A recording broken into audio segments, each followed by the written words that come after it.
Hello, my friends. My name is Darren Gerdes. It is Tuesday, October 29th, and this is a daily brief. There are 1,360 Russians off the battlefield. That's casualties day over day. 9 tanks, 9 armored fighting vehicles, 45 artillery systems, 89 vehicles, and fuel tanks. The fighting's still very hot on the front lines. In fact, I'm going to do a brief frontline update with Greg Terry later on today. You don't want to miss that because it's not looking good on the front lines, and you'll see what I'm talking about in just a moment. 10,490 Russian personnel losses over just the last week. That's how hot it is. I think that's very, very hot. Generally, in a month, you'll see maybe 30,000, like last month or the month before, and now you're up to upwards of 40,000. You're getting close to 40,000.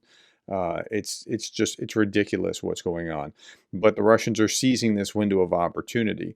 Here are the losses Andrew Perpetua could identify over the last 2 days. Now, this is not yesterday. This is not today. This is yesterday and the day before. This is the day before, and this is yesterday.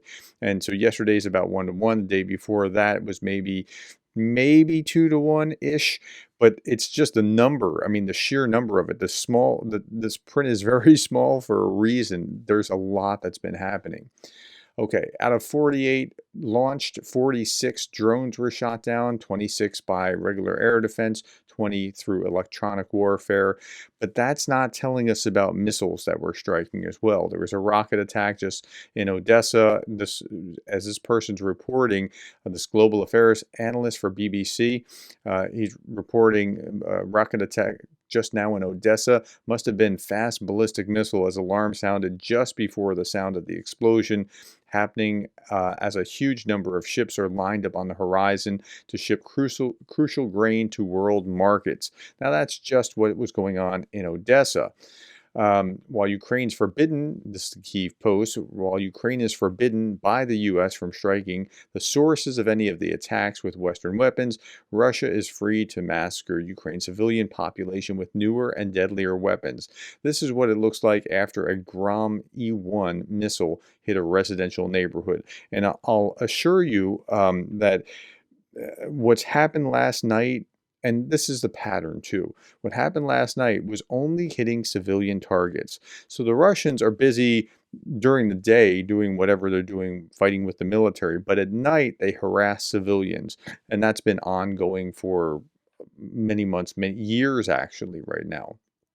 Okay, yet another Russian attack on Ukrainian cities last night. Russia struck the private sector in Kharkiv. 4 dead bodies, 2 women, 2 men were pulled from under the rubble. 2 houses destroyed, 20 damaged.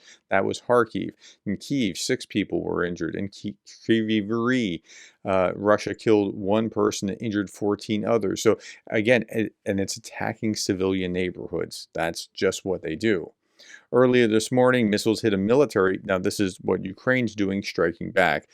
Earlier this morning, missiles hit a military unit in occupied Luhansk, eastern Ukraine. The Russian occupation authorities claimed that Ukrainian armed forces attempted to attack Luhansk using missiles of an unidentified type. The attack was repelled, say the Russian forces, by air defenses. Well, this is what their repelled air defenses look like. I paused the video here.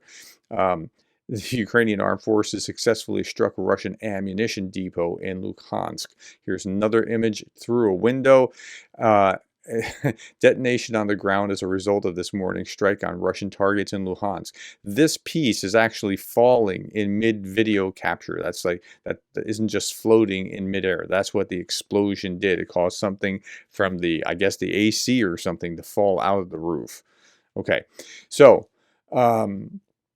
large explosions reported in Russian-occupied Luhansk. So we've seen that. Okay, now, there was also an attack in Chechnya. You don't generally hear of attacks in Chechnya. First ever drone strike on Chechnya sparks fire at Special Forces University. A drone attack on the main building of Putin-named Russian Special Forces University, causing a fire on the roof. And so you can see an image of what that looks like. Now, if I'm not mistaken, one of Kadyrov's sons, I think it's Adam, it could be the other son. One of Kadyrov's sons is actually uh, the superintendent of the Special Forces University. Now, they might have multiple Special Forces universities, so please forgive me if I'm wrong. If you know that I'm wrong, put that in the comments below. But he is the superintendent at, I don't know, 16, 18, however old he is. Like, they're making a big deal about that. So, okay, we'll see some angry TikTok videos shortly if that was the case. All right, let's keep going. Russian Defense Ministry said that Russian troops have taken control of the town of Selezovo. Okay, now the front lines are bad. The front lines are really bad. Russians, you keep seeing the casualty rates as high as they are. This is going to be the highest rate of Russian casualties in the war.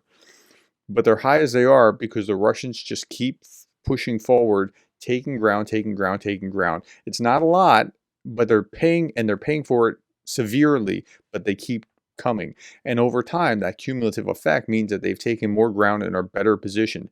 I'm going to do a short video later on today just talking about this. It's really important that you check that out. In addition, according to the ministry statement, 3 more settlements in the so-called DPR have been taken under Russian control. The capture of Sadelvo and Hornyak bring Russian armed forces closer to bypassing Kharkov and the most important defense sector of the AFU from the west, military analysts say. This will allow them to launch an offensive west of Kharkov Reservoir. Okay, so it's not good, and you'll see why in a little while. I saw this and I thought, oh, okay, well, that makes partial sense of it. Russia intensifies its assault near Lyman, Donetsk Oblast, using coercive tactics against its own troops. So why are they pushing out so far, so fast? Well, because you come back the wrong direction, you get shot. So you've got to keep moving forward. So it's like almost involuntary kamikaze raids. Like, you just have to keep going forward or you're going to die. And if you go forward, you're going to die. And if you come back, you're going to die. Okay, so that kind of is explanatory.